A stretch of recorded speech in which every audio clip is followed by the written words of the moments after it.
Dahil nandito na tayo sa may Antipolo mga ka-Jollibee, dumaan na rin tayo dito sa may Inari Center. Tara guys, samahan nyo kaming maglibot. Titingnan natin kung ano ang meron dito. Let's go! Guys, meron palang mga rides at peryahan dito sa Inari Center. So ayun na nga, naglaro na ang mga bata. Ay, mga isip bata pala.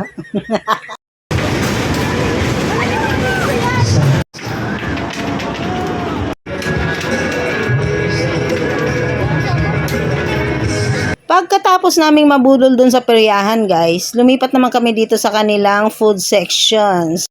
At habang tayo naglalakad guys, pakinggan naman natin ang malaanghel na boses ng aking pamangkin na si Linglin.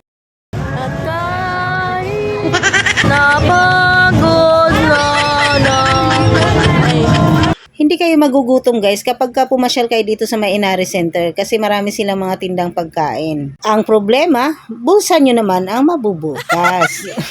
Habang kami ay pauwi guys, nadaanan naman namin itong nagtrending na grilled balot. So para hindi tayo maignorante guys, tikman na rin natin ito. At ang masasabi ko lang guys ay maanghang at mainit siya dahil galing nga sa ihawan. So ayun lang guys, thank you for watching. Follow for more.